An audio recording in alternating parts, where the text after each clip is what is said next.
DD किसान, बदलते भारत की शान।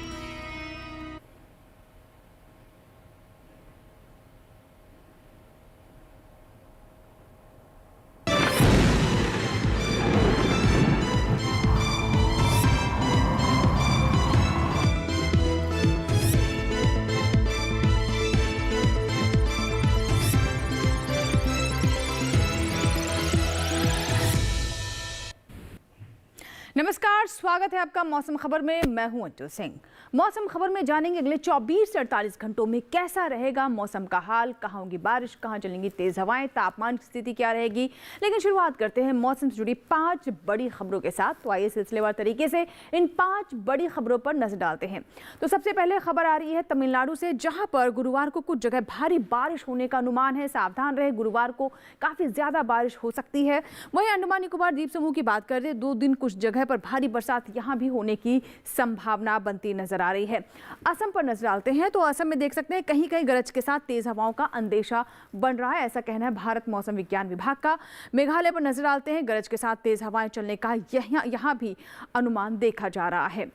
वहीं अगर हम पूर्वी उत्तर प्रदेश की बात करें तो कहीं कहीं घना कोहरा रह सकता है, यानी विजिबिलिटी का यहां पर की कमी होने की स्थिति बनती नजर आ रही है, क्योंकि कोहरा हो सकता है कहीं कहीं पर। तो ये थी मौसम से जुड़ी 5 बड़ी खबरें। आइए अब जानते हैं मौसम अलर्ट के बारे में, और इसके लिए हम रुख करते हैं हमारे एआई एंकर भूमि के पास और जानते हैं कि उनके पास मौसम अलर्ट में किस तरह के अलर्ट हैं।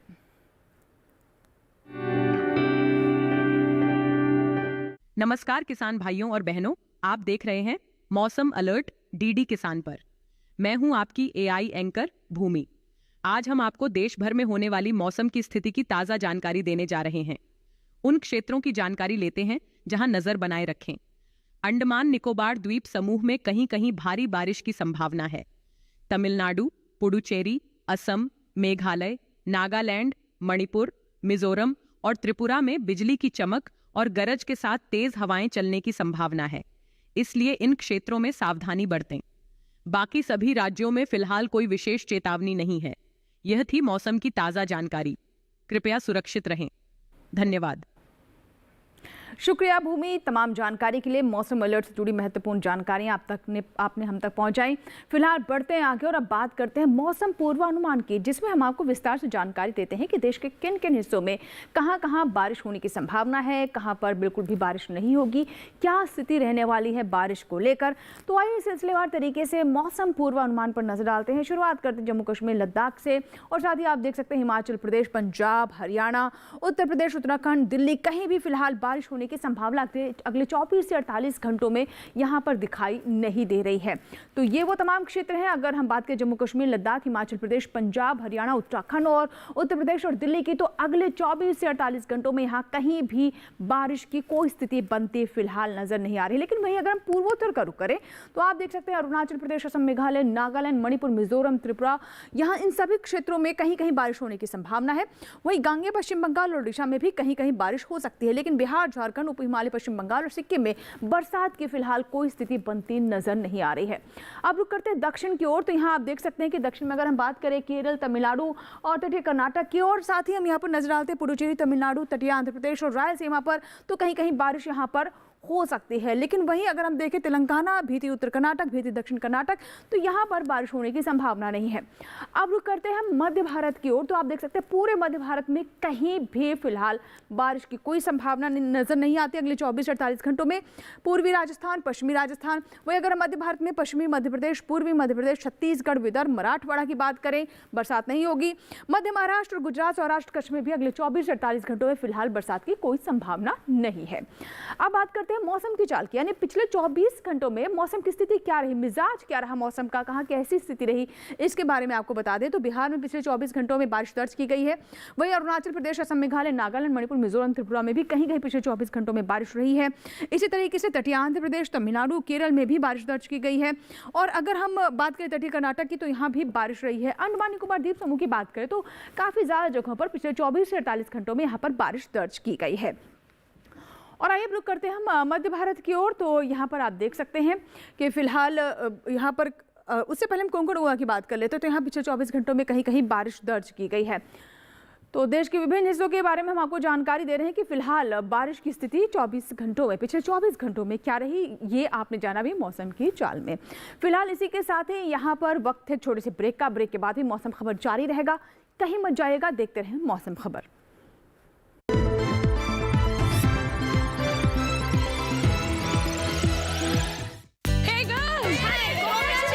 आज तो पार्टी चाहिए। पहले चैंपियन के साथ सेल्फी लेंगे। आइडिया, यही करते हैं पार्टी।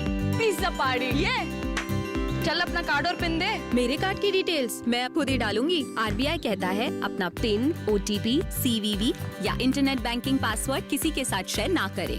ऑनलाइन बैंकिंग सिर्फ अपने कंप्यूटर, मोबाइल और सिक्योर नेटवर्क से करें।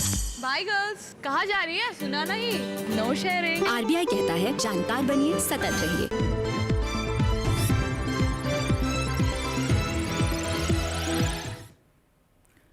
ब्रेक के बाद एक बार फिर आपका स्वागत है। आप देख रहे हैं मौसम खबर, और मौसम खबर के इस भाग में जैसा कि आप जानते हैं हम बात करते हैं तापमान के हाल की।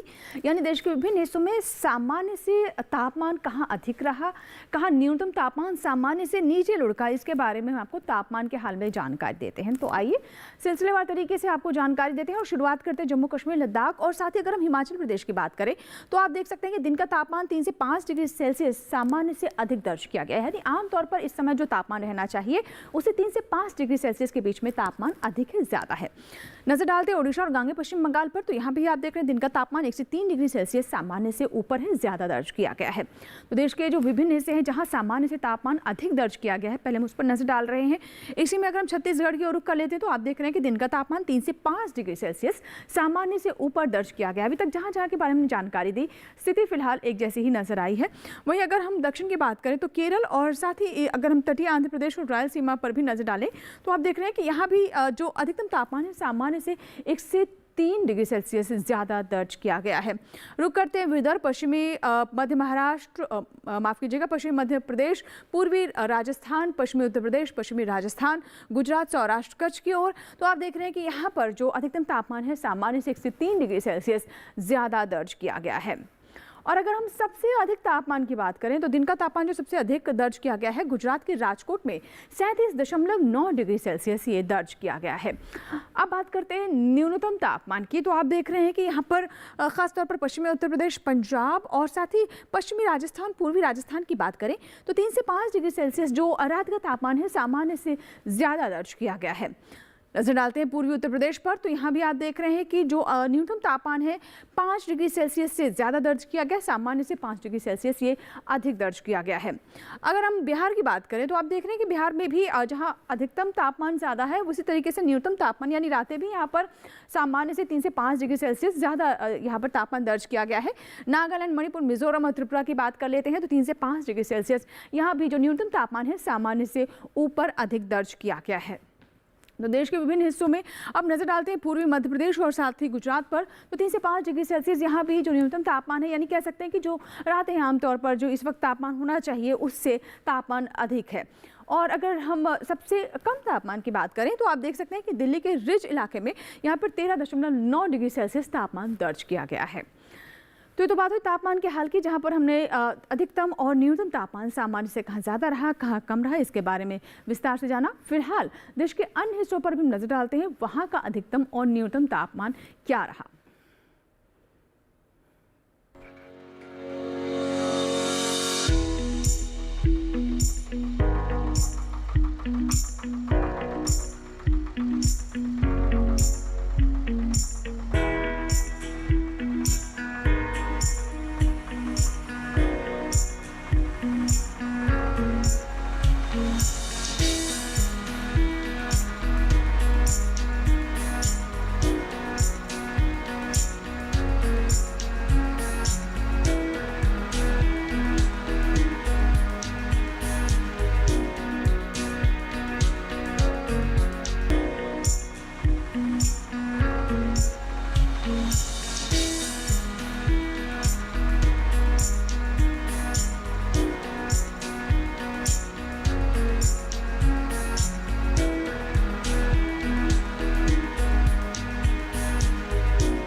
इसी के साथ ही मौसम खबर में फिलहाल यहाँ वक्त एक छोटी सी ब्रेक का, कहीं मत जाइएगा, ब्रेक के बाद भी मौसम खबर जारी रहेगा।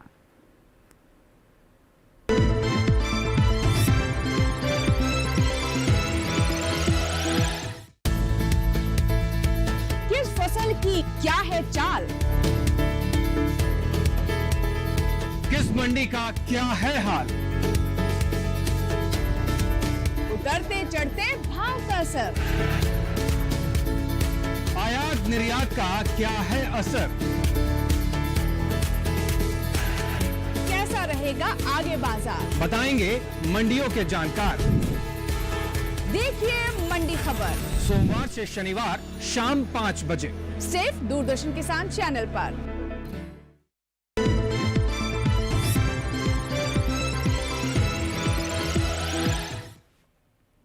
ब्रेक के बाद एक बार फिर आपका स्वागत है। आप देख रहे हैं मौसम खबर, और मौसम खबर के इस भाग में हम अब बात करते हैं एयर क्वालिटी इंडेक्स यानी वायु गुणवत्ता की। हम सभी जानते हैं देश के विभिन्न हिस्सों में कहीं कहीं पर एयर क्वालिटी काफ़ी बिगड़ी हुई है। तो आइए देश के जो प्रमुख बड़े शहर हैं वहाँ की एयर क्वालिटी क्या सुधरी है, बिगड़ी है, क्या स्थिति है, ये जानने के लिए रुख करते हैं हमारी AI एंकर भूमि के पास।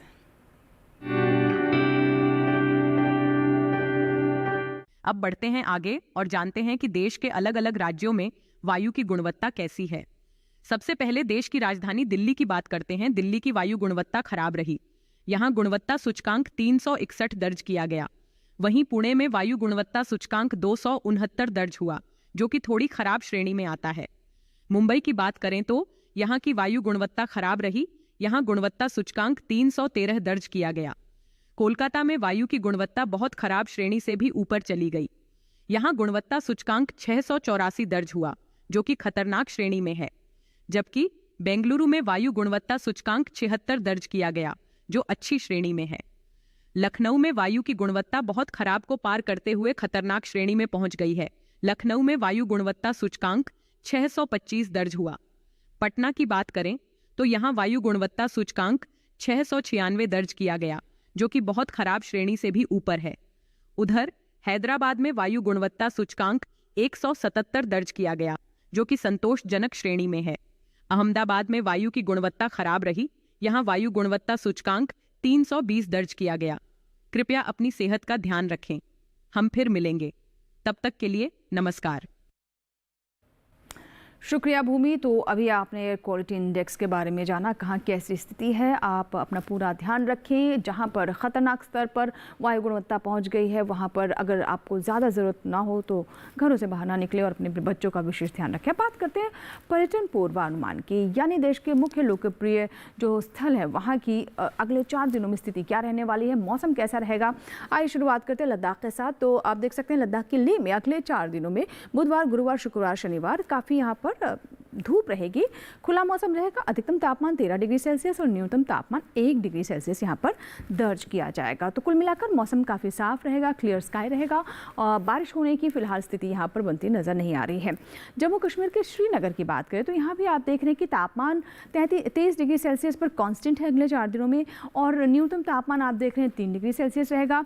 मौसम साफ रहेगा, पार्शियल क्लाउडी भी नहीं है, बारिश होने की फिलहाल कोई संभावना नहीं, जैसा कि हमने मौसम पूर्वानुमान में भी आपको जानकारी दी थी। चारों ही दिन यहाँ पर बिल्कुल क्लियर स्काई रहने की संभावना बनती नजर आ रही है। न्यूनतम तापमान और अधिकतम तापमान दोनों ही कांस्टेंट रहेंगे, कोई बदलाव उतार चढ़ाव फिलहाल नहीं यहाँ पर देखा जा रहा है। हिमाचल प्रदेश के शिमला की बात करें तो ये भी बहुत ही लोकप्रिय स्थल है। यहाँ भी आप देख सकते हैं कि अगले चारों दिन क्लियर स्काई रहेगा, अच्छी चटक धूप रहेगी। अधिकतम तापमान 23 डिग्री सेल्सियस, चारों ही दिन एक जैसा ही तापमान रहने वाला है। न्यूनतम तापमान 11 से 12 डिग्री सेल्सियस के बीच में रहेगा। देख सकते हैं गुरुवार से लेकर शनिवार तापमान में कोई बदलाव नहीं है, एक जैसा ही तापमान रहने की संभावना है। अब बात करते हैं उत्तराखंड के चमोली की। तो आप देख सकते हैं यहाँ भी बिल्कुल साफ मौसम रहने वाला है, उतार चढ़ाव कुछ भी नहीं है तापमान में। अधिकतम तापमान 28 डिग्री सेल्सियस, न्यूनतम तापमान 15 डिग्री सेल्सियस बुधवार से शुक्रवार, लेकिन शनिवार को 1 डिग्री सेल्सियस इसमें गिरावट जरूर आ सकती है। लेकिन कुल मिलाकर मौसम और तापमान बिल्कुल एक जैसा है, कुछ ज़्यादा यहाँ पर उतार चढ़ाव की संभावना अगले 4 दिनों में बनती नजर नहीं आ रही है। उत्तर प्रदेश के झांसी की बात कर लेते हैं तो यहाँ भी बिल्कुल क्लियर स्काई रहेगा, बारिश होने की संभावना या फिर बादल छाने की स्थिति फिलहाल अगले 4 दिन नहीं है। अधिकतम तापमान पहले 3 दिन 33 डिग्री सेल्सियस है, शनिवार को 1 डिग्री सेल्सियस से गिरावट जरूर हो सकती है। न्यूनतम तापमान यानी रात का जो तापमान है वो 18 डिग्री सेल्सियस। तो कुल मिलाकर चारों ही दिन बिल्कुल एक जैसे हैं, कोई खास बदलाव, कोई मौसम से जुड़ी बड़ी गतिविधि होने की संभावना यहाँ भी नजर नहीं आती है। मध्य प्रदेश के चित्रकूट की बात करें तो यहाँ पर आप देख सकते हैं कि फॉग और मिस्ट की स्थिति अगले 4 दिनों में रह सकती है। थोड़ी बहुत विजिबिलिटी भी इससे प्रभावित होगी। अधिकतम तापमान पहले 2 दिन 32 डिग्री सेल्सियस, शुक्रवार शनिवार को 31। न्यूनतम तापमान आप देख रहे हैं कि यहाँ पर 18 डिग्री सेल्सियस रहेगा, यानी रातें ठंडी रह सकती है लेकिन कोई तापमान में बदलाव नहीं है। अगले 4 दिनों में बिल्कुल एक जैसा है, लेकिन धूप की संभावना नहीं बनती नजर आ रही है और ना ही बारिश होगी, लेकिन विजिबिलिटी प्रभावित रहेगी। ओडिशा के पुरी की बात करें तो यहाँ पे आप देख रहे हैं कि बुधवार को बादल रह सकते हैं, हो सकता है थोड़ी बहुत बूंदाबांदी हो, लेकिन उसके अगले 3 दिन फिलहाल बिल्कुल क्लियर स्काई रहेगा, धूप खिली रहेगी, चटक धूप रहेगी। दिन थोड़े गर्म हो सकते हैं। आप देख रहे हैं कि 33 डिग्री सेल्सियस तक यहाँ पर तापमान जा रहा है दिन के वक्त, और न्यूनतम तापमान यानी रात के वक्त 23 से 24 डिग्री सेल्सियस। तो बहुत ज़्यादा यहाँ पर आपको ठंडक महसूस नहीं होगी और ना ही बहुत ज़्यादा गर्मी रहेगी। अब बात करते हैं अरुणाचल प्रदेश की। तो अरुणाचल प्रदेश की तवांग की बात कर लेते हैं। 4 दिन 28 डिग्री सेल्सियस तापमान। न्यूनतम तापमान आप देख रहे हैं बुधवार को 20 डिग्री सेल्सियस है, उसके बाद 1 डिग्री सेल्सियस से यहाँ पर तापमान में गिरावट है। अगले 3 दिन यहाँ पर न्यूनतम तापमान 19 डिग्री सेल्सियस रहेगा। क्लियर स्काई है, चटक धूप रहेगी। बहुत ज़्यादा यहाँ पर फॉग और मिस्ट या बारिश की कोई गतिविधि होती अगले 4 दिनों में नज़र नहीं आती है। कर्नाटक के मैसूर की बात कर लें तो आप देख सकते हैं कि कर्नाटक में फिलहाल कहीं कहीं बूंदाबांदी हो सकती है, कुछ कुछ जगहों पर बारिश होने की संभावना है। अधिकतम तापमान 28 डिग्री सेल्सियस, न्यूनतम तापमान 20 डिग्री सेल्सियस। चारों ही दिन तापमान और मौसम बिल्कुल एक जैसा रहने वाला। मिजाज में कोई उतार चढ़ाव, कोई बदलाव मौसम में नहीं देखने को मिलेगा, ऐसा कहना है भारत मौसम विज्ञान विभाग का। यानी कुल मिलाकर चारों दिन एक समान रहने वाले हैं। वहीं अगर हम केरल की बात करें तो केरल में भी देखिए कहीं कहीं बारिश जरूर हो सकती है क्योंकि बादल छाए रहेंगे, लेकिन तापमान अधिकतम और न्यूनतम तापमान बिल्कुल कांस्टेंट है। कोई बदलाव केरल में भी अगले 4 दिनों में फिलहाल संभावित नहीं है और ना ही मौसम से जुड़ी कोई गतिविधि होने की यहाँ पर फिलहाल कोई संकेत मिल रहे हैं, ऐसा कहना है भारत मौसम विज्ञान विभाग का। तो पर्यटक स्थलों में कोट्टयम की हम बात कर रहे हैं तो यहाँ आप देख रहे हैं कि अधिकतम तापमान 33 डिग्री सेल्सियस और न्यूनतम तापमान 24 डिग्री सेल्सियस पर फिक्स रहेगा, कांस्टेंट रहेगा। तो ये तो बात हुई पर्यटक स्थलों के मौसम पूर्वानुमान की, लेकिन हम सभी जानते हैं कि खेती किसानी के अनुसार भी ये समय बहुत महत्वपूर्ण है और जिस तरीके से खेती किसानी में बदलाव हो रहे हैं, ऐसे में हमारे किसानों को भी सजग रहने की बहुत ही ज़्यादा आवश्यकता है अगर वो अच्छा परिणाम चाहते हैं, अच्छी फसल प्राप्त करना चाहते हैं। इसी संबंध में हमारे AI एंकर कृष कुछ जानकारी लेकर आए हैं, आइए सुनते हैं उन्हें खेती किसानी में। नमस्कार, आप देख रहे हैं DD किसान। मैं हूं AI कृष और आज हम राजस्थान, गुजरात, छत्तीसगढ़ और पंजाब में होने वाली खेती किसानी से संबंधित सलाहों के बारे में पूरी जानकारी देंगे। जिस तरह इंसान अपनी ज़रूरतों को समझता है, उसी तरह किसान फसलों की ज़रूरतों को समझते हैं। ये समय बुवाई और कटाई के लिहाज से बहुत अहम है। अगर राजस्थान की बात करें तो यहाँ के किसान बैंगन, टमाटर और प्याज की नर्सरी तैयार करें। मूंगफली की फसल में ज़रूरत के हिसाब से सिंचाई करें। वहीं गुजरात में तैयार मूंगफली की खुदाई का काम करें। गुजरात में तिल, सोयाबीन, उड़द और मूंग की कटाई समय पर कर लें। गुजरात में इन दिनों रब्बी की दलहनी फसलों की बुवाई कर सकते हैं। गुजरात के किसान टमाटर, मिर्च और बैंगन की रोपाई का काम करें। छत्तीसगढ़ के किसानों को सलाह है कि वो अगेती कोदो और कुटकी मिलेट्स की तैयार फसल समय पर काट लें। छत्तीसगढ़ में मूंगफली की खुदाई करें। तैयार मूंग की कटाई भी समय पर कर लें, नहीं तो खराब होने का डर है। सब्जियों की तुड़ाई भी समय पर करते रहें। छत्तीसगढ़ के किसान इन दिनों सरसों की बुवाई कर सकते हैं। पंजाब में तैयार धान, मक्का और मूंग की कटाई करें। यहाँ के किसान कपास की चुनाई भी करते रहे। पंजाब में बैंगन की रोपाई करें। यहाँ के किसान मध्य और पछेती किस्म की फूल गोभी की रोपाई भी कर सकते हैं। सर्दियों के मौसम के लिए गाजर, मूली, शलजम और पालक जैसी सब्जियों की बुवाई करें। इन दिनों पंजाब में लहसुन और अगेती मटर की बुवाई भी कर सकते हैं। इतना ही नहीं, सरसों और चने की बुवाई के लिए भी पंजाब में ये मौसम अनुकूल है। इसी तरह कृषि और किसानों से जुड़ी हर महत्वपूर्ण जानकारी के लिए हमारे साथ जुड़े रहिए और देखते रहिए DD किसान। धन्यवाद। शुक्रिया कृष तमाम जानकारी के लिए। फिलहाल अब बढ़ते आगे और अब आपको लेकर चलते हैं मौसम विभाग पुणे और वहाँ के मौसम कृषि वैज्ञानिक आशुतोष मिश्र हमें मौसम से जुड़ी कुछ महत्वपूर्ण जानकारी दे रहे हैं जो कि कृषि के लिए बहुत ज़रूरी है। ऐसे मौसम में कृषि संबंधी कौन कौन सी गतिविधियों का ध्यान रखें, कौन कौन से क्षेत्रों के लिए किस तरह की सावधानियाँ बरतने की आवश्यकता है, आइए जानते हैं। तमिलनाडु में वर्तमान वर्षा का दौर समाप्त होने के पश्चात हलाड़ी धान के लिए नर्सरी तैयार करने का कार्य किया जा सकता है। कपास, हल्दी तथा हाल ही में प्रतिरोपित धान खेतों में जल निकासी के लिए उचित व्यवस्था बनाए रखें। बारिश और तेज हवा से बचाव हेतु केले के पौधों को सहारा प्रदान करें। केरल में वर्तमान समय में 3 से 5 सप्ताह पुरानी सब्जियों की पौध की रुपाई का कार्य कर सकते हैं। केरल के पौधों को सहारा प्रदान करें तथा सब्जी पांडालों को मजबूत बनाए रखें। देश के अन्य हिस्सों की बात करें तो उड़ीसा के किसान भाई परिपक्व धान और मक्के की कटाई का कार्य जारी रख सकते हैं। मिट्टी में पर्याप्त नमी उपलब्ध होने पर सरसों, मूंग, उड़द, मूंगफली, तोरिया, कुल्थी, चना, सूरजमुखी, लोबिया, मटर एवं मसूर इत्यादि की बुआई कार्य जारी रखा जा सकता है। पश्चिम बंगाल के किसान भाई सरसों की अगैती किस्मों, मक्का तथा मटर की बुआई के लिए खेत तैयार करने का कार्य कर सकते हैं। साथ ही धान की पकी हुई फसलों की कटाई का कार्य भी प्रारंभ किया जा सकता है। असम में रबी मक्का, कुट्टू, रेपसीड, तोरिया, सरसों, मटर तथा फ्रेंच बीन की बुआई कार्य भी जारी रख सकते हैं। आलू की रुपाई भी की जा सकती है। पत्ता गोभी, फूल गोभी, नोलखोल, बैगन और टमाटर के पौधों की रुपाई कार्य भी जारी रखा जा सकता है। बिहार में परिपक्व धान एवं मक्के की कटाई कार्य जारी रख सकते हैं। मिर्च, फूल गोभी, टमाटर तथा बैगन इत्यादि फसलों में निराई और गुड़ाई करने की सलाह दी जा रही है। हिमाचल प्रदेश में चना, सरसों तथा गोभी सरसों की बुआई कार्य कर सकते हैं। फूल गोभी, पत्ता गोभी, नोलखोल, ब्रोकली आदि की रुपाई का कार्य भी किया सकता है। सलजम और मूली की बुआई भी कर सकते हैं। जम्मू और कश्मीर के किसान भाई देर से प्रतिरोपित परिपक्व बासमती धान की कटाई कार्य कर सकते हैं। चलिए अब बढ़ते आगे और बात करते हैं आज की फसल की, जिसमें हम आपको एक विशेष फसल के बारे में पूरी जानकारी देते हैं। और आज इसी कड़ी में हम आपको बताएंगे धनिया के बारे में। धनिया एक मसाला फसल है। इसके सूखे दानों को हम सूखे मसालों के तौर पर इस्तेमाल करते हैं और हरी धनिया का इस्तेमाल भी सब्जियों में उसके स्वाद को बढ़ाने के लिए, खुशबू के लिए किया जाता है। अगर आप धनिया की फसल लेना चाहते हैं तो ये समय उपयुक्त है। लेकिन कौन कौन सी अच्छी किस्में हैं जिसका आप चुनाव कर सकते हैं, खेत की तैयारी कैसे करें और धनिया से जुड़ी कौन कौन सी विशेष बातें हैं जिसका ध्यान रखना या फिर जिसकी जानकारी होना किसानों के लिए बहुत ही आवश्यक है, आइए जानते हैं आज की फसल में।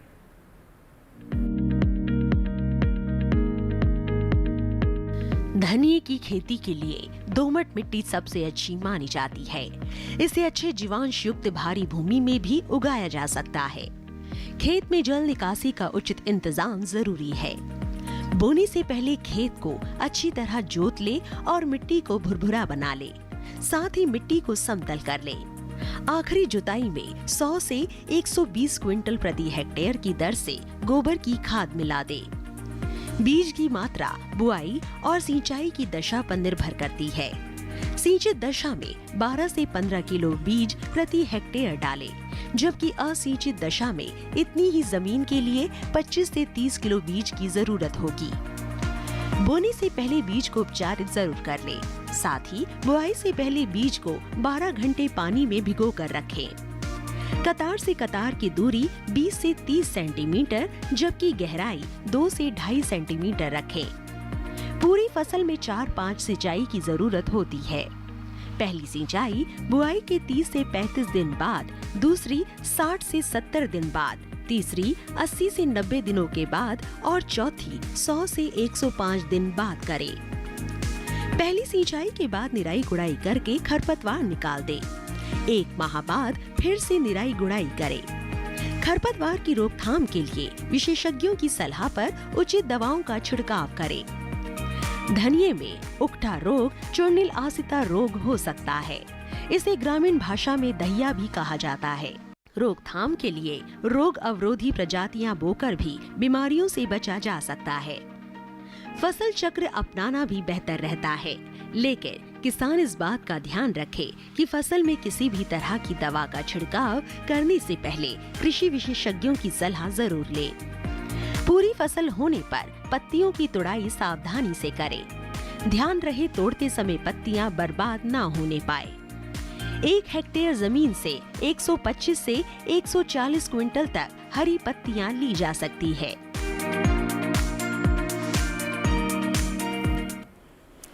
तो ये थी धनिया से जुड़ी हमारी विशेष रिपोर्ट। इसी के साथ ही आज के मौसम खबर में फिलहाल इतना ही, लेकिन चलते चलते आपको बता दें कि मौसम खबर आप हमारे YouTube चैनल पर भी देख सकते हैं।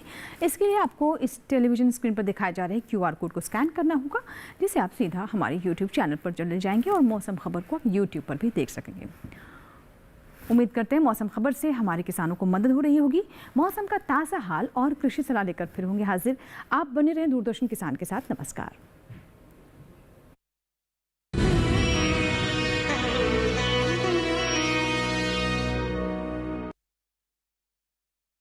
नमस्कार किसान भाइयों और बहनों, आप देख रहे हैं मंडी खबर। मैं हूं आपकी AI एंकर भूमि। आज हम आपके लिए लाए हैं देश भर की मंडियों से ताज़ा तरीन भाव। सबसे पहले बाजरे के भाव। गुजरात की दाहोद मंडी में बाजरे का भाव 2,500 रुपये प्रति क्विंटल रहा।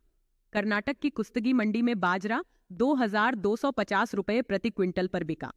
महाराष्ट्र की अमरावती मंडी में बाजरे के सौदे 2,650 रुपये प्रति क्विंटल पर हुए। अब जानते हैं ज्वार के भाव। गुजरात की जंबूसर मंडी में ज्वार का भाव 3,000 रुपये प्रति क्विंटल रहा। कर्नाटक की लक्ष्मेश्वर मंडी में ज्वार 2,211 रुपये प्रति क्विंटल पर बिकी। महाराष्ट्र की जलगांव मंडी में ज्वार के सौदे 1,870 रुपये प्रति क्विंटल पर हुए। मक्का के भाव की जानकारी। कर्नाटक की शिमोगा मंडी में मक्का का भाव 2,150 रुपये प्रति क्विंटल रहा। मध्य प्रदेश की इंदौर मंडी में मक्का 2,132 रुपये प्रति क्विंटल पर बिका। राजस्थान की कोटा मंडी में मक्का के सौदे 2,250 रुपये प्रति क्विंटल पर हुए। सभी भाव आवक और गुणवत्ता के अनुसार हैं। तो यह था आज का मंडी भाव। आप देखते रहिए DD किसान। धन्यवाद।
देखिए अयोध्या में श्री रामलला मंदिर से नित्य आरती का सजीव प्रसारण प्रतिदिन प्रातः 6:30 बजे DD नेशनल पर।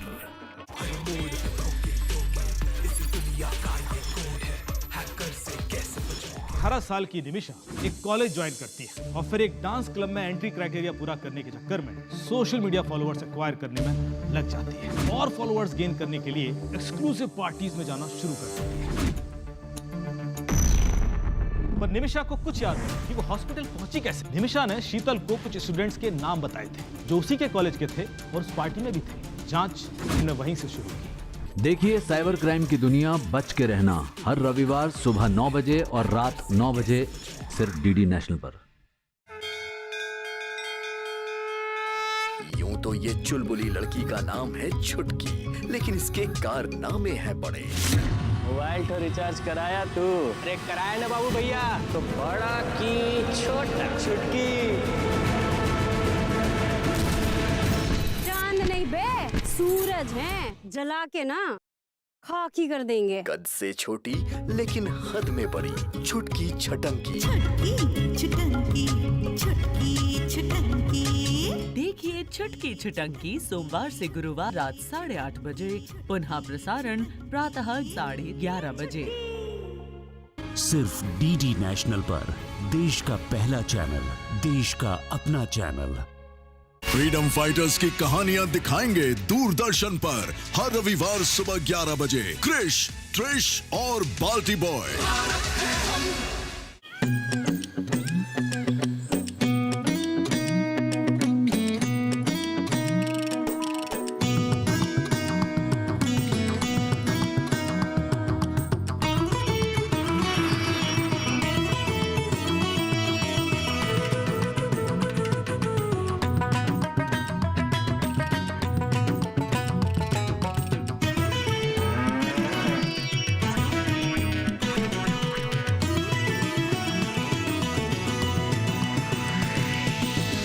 डीडी किसान, बदलते भारत की शान।